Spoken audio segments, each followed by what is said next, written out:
How's it going, everyone? I am Sean Moerity. I'm Benjamin Walters. Welcome in.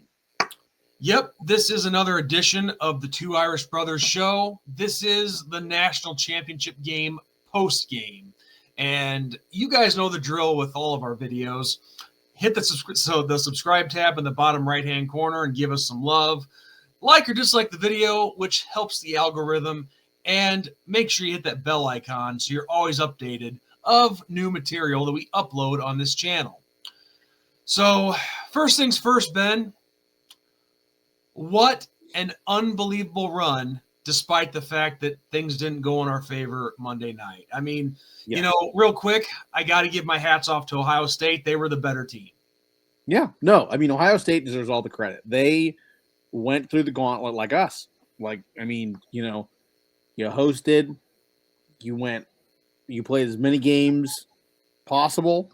There was no bye for Ohio State like us, and they did what they had to do.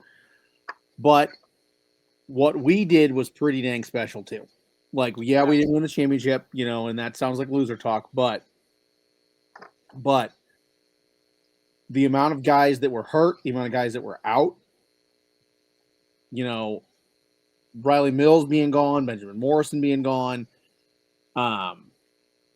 our line just decimated with injury, Jeremiah Love playing hurt. I feel like Riley Leonard was even playing hurt himself. I don't think that's even come out, but I feel like that was a thing. Not to sound arrogant, Sean, but I think we beat Ohio State if we're healthy. I really do. I truly, I don't say it would be easy. I'm not going to say we dog walk them or anything like that, but I would say a possession game, if not half a possession game, So at the very least, it's a better chance. But, like what happened last year in South Bend, with that just right at the very end, last second chance for Ohio State. That's how it would have gone down in this one, in my opinion, if we'd been healthy. It's very possible. But, yeah, I'm not going to take anything away from Ohio State, though. They put on a heck of a show. They were fired up, and I truly believe, myself personally, I truly believe that Michigan is the reason that Ohio State won the national title. I truly believe that. I feel like as soon as they planted that flag, that awoke a beast inside Ohio State that just changed everything. And I've seen it in other sports. I've seen it when Boston was down against the Canucks in the 2012 Stanley Cup, and that hit on Nathan Horton that sent him to the hospital by Aaron Rome. It awoken a beast inside those guys, and they went nuts. And I saw it with Ohio State this time. And I hate saying that, but that's what I saw. And here we are, a loss. Yeah. And, where to from here? Well, seems like we got some pretty bright days ahead of us. Oh, yeah. And, of course, we had some breaking news with a lot of things involving the transfer portal. And but we'll get to that. But, yeah, I mean, I just want to make it clear, despite losing the national championship game, I am so proud of this team and how all season long, ever since week 2, mm-hmm. And it's funny. It was. And it's funny. Excuse me. Pleasure. It's funny. These losers still are using NIU as an insult. Right. NIU. Like we didn't beat the SEC champion Georgia. Like we didn't beat the Big Ten runner-up in Penn State. Like we didn't come real close against Ohio. Like nothing. Yeah. It is typical Big Ten loudmouths. I mean, I just keep talking. It is absolutely ridiculous. Like the amount of Ohio State fans that are sore winners is just astounding. Absolutely astounding. Like dudes commenting on Riley Leonard crying in his press conference, dudes commenting on Kaiser crying in his press conference. Like, come on. Like, have some freaking class. And I'm not going to lump them all together because there are a lot of good people in the Ohio State fan base. I'm not going to say that. But it just seems like a very, very common theme throughout the Big Ten. I mean, we saw what happened with Indiana fans, Yeah. and now we got Ohio State fans who can't even win gracefully. You didn't even lose; you won. It doesn't. You're not acting like you won. You're acting like you lost, and you're pissed off about it. So, yeah, screw all those Ohio State fans that want to be that way. The ones that are graceful and have had a diehard mentality since the last national championship for Ohio State. Congratulations to you, but some in that fan base just, and they're in every fan base. I'm not going to just say it's Ohio State's fan base. Oh, we have trash in ours. I mean, yeah, we do, and I'm seeing them right now, like I'm seeing people say that Freeman's still not the guy and, Freeman needs to go. And it's absolutely insane and incredible. But yeah, like, I don't know what more you want, and they bring up our strength of schedule and they bring up, it's like, all right, dude, so, but well, that's the thing. When you have one-minded people who are just absolute trash, they're going to stick on those stupid things. That's all they have. I mean, how many times we heard Rudy was offsides, or how many times we heard Notre Dame or Notre Shame? Yeah. It's very, very low IQ people. Yep. And, they speak for themselves. They're just trash people like that. And, of course, it makes it worse when it's social media and online and, there's no consequences. But getting back on track, Ben, like I was starting to say, despite losing the last game of the season, as Billy Bean would put it, I'm so damn proud of this team. Yeah. There were a lot of great strides made this season, and I know it's kind of a reoccurring theme here. It's probably been told a little too much, but this team could have easily crumbled after Northern Illinois, but they didn't. They kept fighting on. They used that as fuel. Look how far they made it. Look at all the progress that was made. We won our first postseason game, our major postseason game since the 1994 Cotton Bowl. We then win not one, but two major bowl games in the same season. In a week. Yeah, in a week. Yep. In a week because of the tragedy down in New Orleans that was pushed the Sugar Bowl back a day. And we beat two very good teams to do it, Georgia and Penn State. Yep. So many step forwards that we made this season. Yes. So much progress. And to do that while hurt, and it's incredible. This is an incredible coaching job by Marcus Freeman and his staff. Yeah. And listen, I'm still going to celebrate this season. I'm still buying, the Orange Bowl championship shirt, the Sugar Bowl champion shirt. I'm just very proud of this team. They proved me wrong after week 2. They proved a lot of people wrong after week 2. A lot of us were on the fence with Freeman. We were, like, okay, you can win the big game. When it comes to, it was like an opposite of Kelly. It's like when you can win the big game, but you cannot beat these small guys. And it's like, dude, I'd rather you lose the big game and let's just keep having that narrative than losing these small games like Stanford and Marshall and NIU. Like, please just, stop. So, yeah. And, we were both this close to being done. And then the Purdue game put everything back on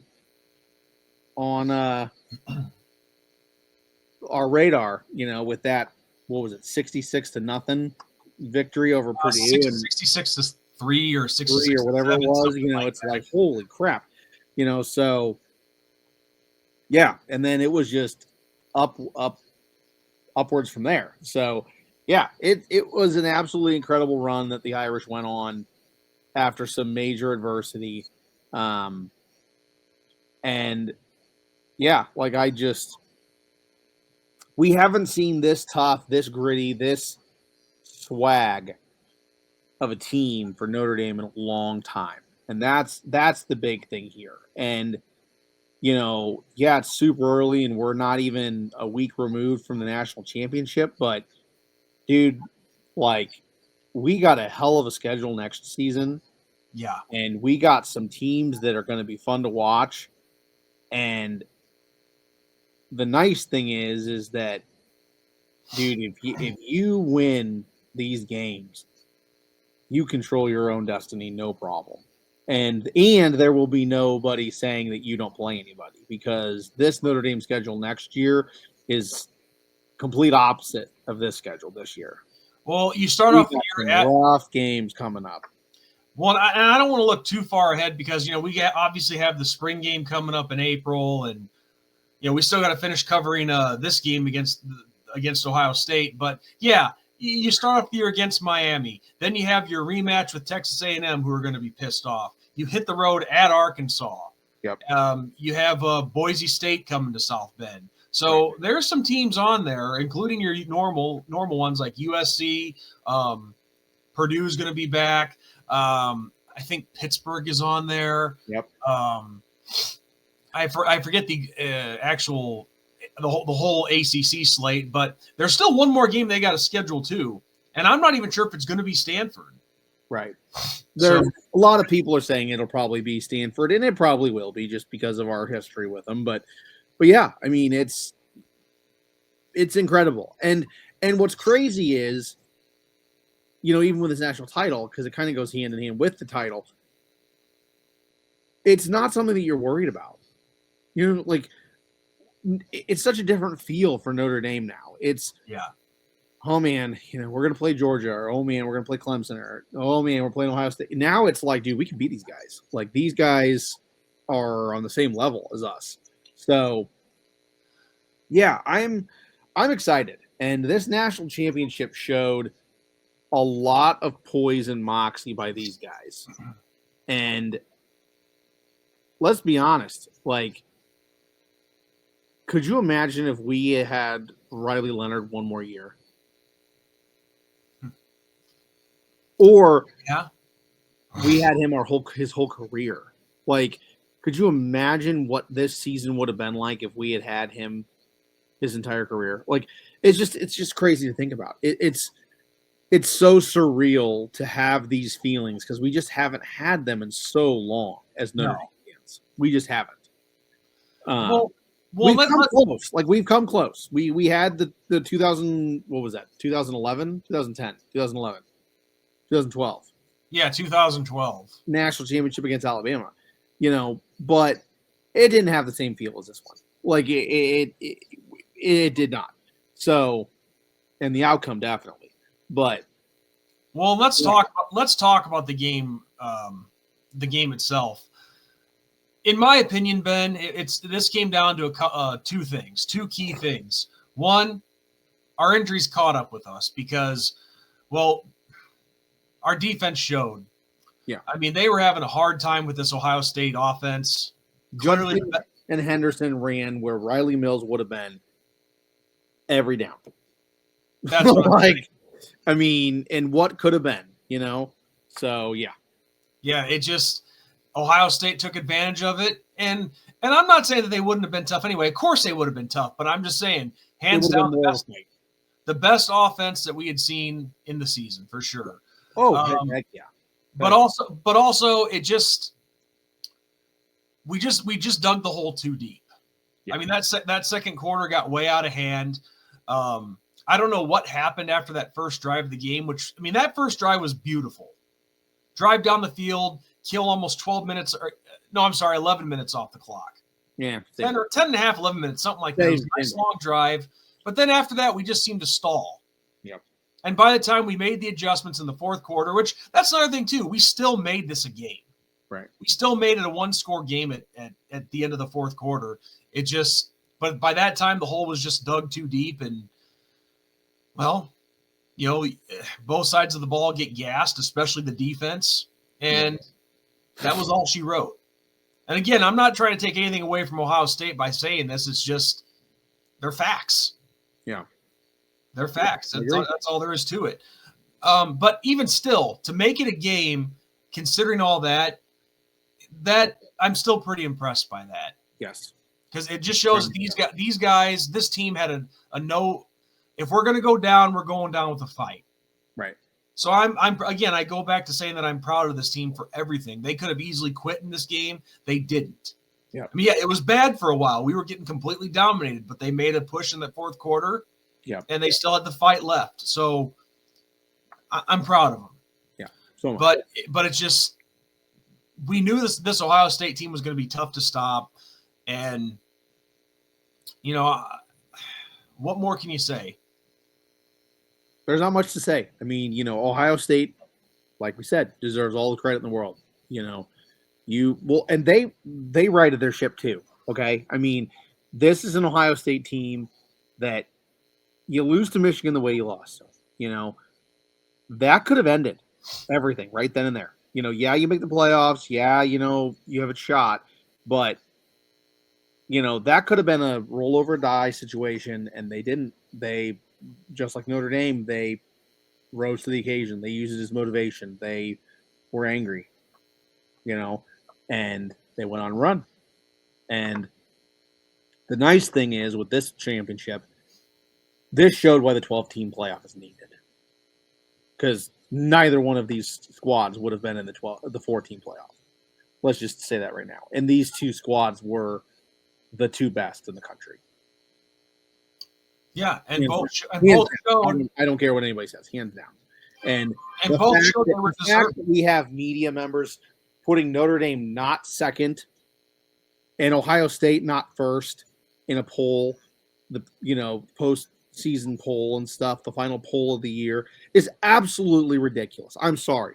Like, you're going to put Texas at number 1 and you're going to put Ohio State number 2. You're not even going to put Notre Dame in the top 3 or 4. Like, absolutely ridiculous. It is such a slap in the face to those two squads. Like, get the F out of here. You know, go suck a big one. Like, it just infuriating. Absolutely infuriating. Yeah, no kidding. But that's why those guys, you know, these guys on TV and the polls and whatnot, they all lose credibility when they do this stupid crap. It's just, I don't pay attention to it anymore. It's not worth it.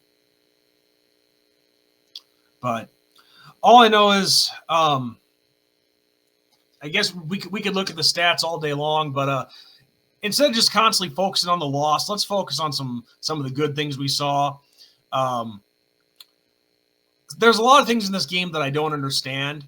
Like, for example, what? The field goal? Well, that's one of it, but I'm talking more like when I look at the stats here. Oh, yeah.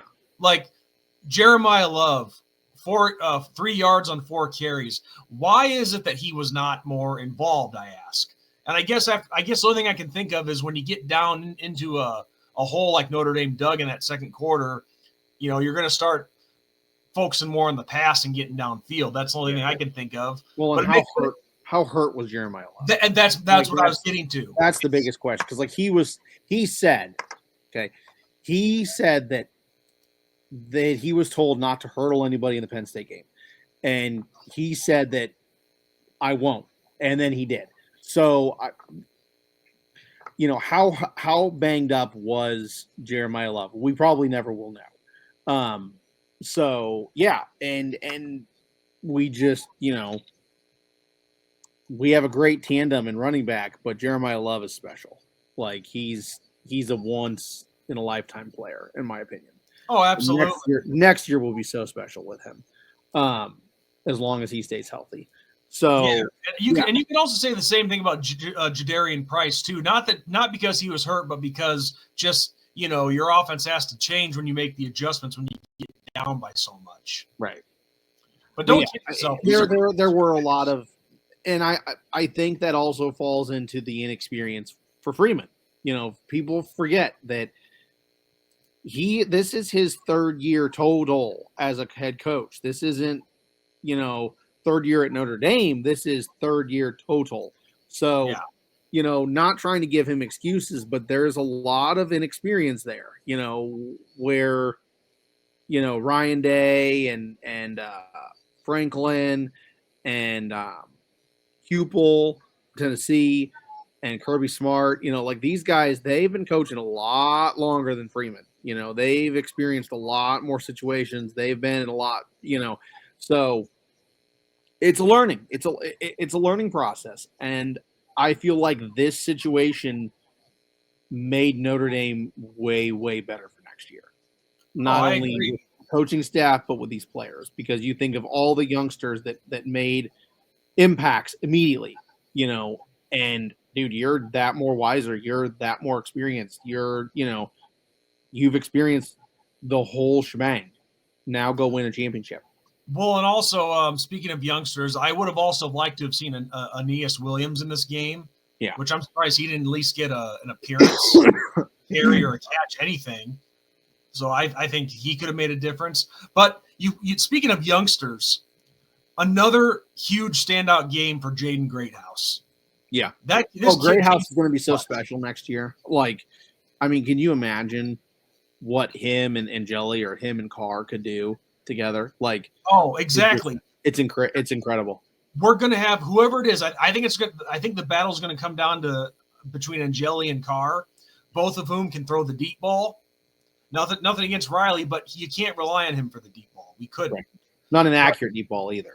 Exactly. So it's going to be fun to watch. Whichever quarterback wins the starting job, and it could be Angeli. I mean, I'm still sticking with Carr, but Angeli he can make a case for himself. Yeah. But regardless, whoever it ends up being, Jaden Greathouse is going to see a lot of deep balls next season, and same with a lot of these young guys. Him, Faison. Maybe you get who's the other one in there that I'm forgetting? There's another young receiver that I'm forgetting that hasn't really seen a lot of time. But all I know is, despite what people say, we have a great group of young receivers coming in. It's just when you have a quarterback like Riley Leonard, who's more of a dual threat and can't throw deep that well, then yeah, you're not going to really see what these guys can do. Yeah. And Jaden Greathouse is proof of that. But that kid, he really helped keep us in this one big time. Yes. So that's the main point that I'm trying to get at. Yeah. So it's going to be really fun going forward. This team made a lot of great strides. And like I said, even though the season didn't end the way we wanted it to, the national championship drought continues. The drought against Ohio State continues. Yeah. We made some great progress to eventually ending those droughts. Yes. We're very close. We're so close. You can taste it. So the bottom line is I'm proud of this team. It was a great turnaround, a great comeback, and I'm proud of these guys. I'm proud of Coach Freeman and his staff. I'm proud of everybody, and these guys could have quit, but they didn't. But moving forward, we had some big news happen today. Mm-hmm. A lot of it. Oh, gosh. We had Al Golden's headed back to Cincinnati. Yep, he's going to be the defensive coordinator there, so we're going to have to find one at Notre Dame. Coogan and Rocco Spindler have officially hit the transfer portal, which along with Sam Pendleton, which, most likely those guys were going to be backups next season. So, not much of a surprise there, unfortunately. But Jaden Thomas and Deion Colsey, they are also hitting the portal as well. Yep. But the big one, the absolute big one, and we wish him nothing but the best, is Benjamin Morrison declared to the NFL draft. And that's not really a surprise. It's not a surprise, no, but there was that thought that, you were hurt, you didn't get a whole season, so we were wondering if maybe next season he plays, and shows the world what he can do. He feels like he's done enough. He's in the draft or declared in the draft. And also, I was thinking about this too, and this is just something that a lot of guys do when they have an injury like that in college. Take your money while you can get it, while you're still fresh. And we get it. We get it. Like, you can go back and finish your degree. We understand that completely. Because the more injuries that you get, the less of yourself as an athlete you're going to be. That's just a given. So I can understand Ben wanting to get his money while he's still fresh. I get it. I understand it, but I do wish he would have came back too. Yeah. So yeah, a lot of news going on. Thomas and Colsey, I wish them nothing but the best. And I get it. We've got a lot of young receivers coming up, which probably would have been tough for them. And same with Coogan, Spindler, and Pendleton. Nothing but the best. Yep. It's all just a matter of where they fall in the depth chart, Right. But no, as far as the defensive coordinator spot goes, definitely a couple of nice in-house candidates like Coach Washington and maybe even Mike Mickens. I've heard Mike Mickens. That's what I'm hearing. The grapevine. So we'll And, see. You know, and I don't know if Freeman's considering any outside candidates. It's still pretty fresh, so who knows? Yeah, I can't even begin to speculate on that. But yeah, the bottom line is, things are on the up and up with this program.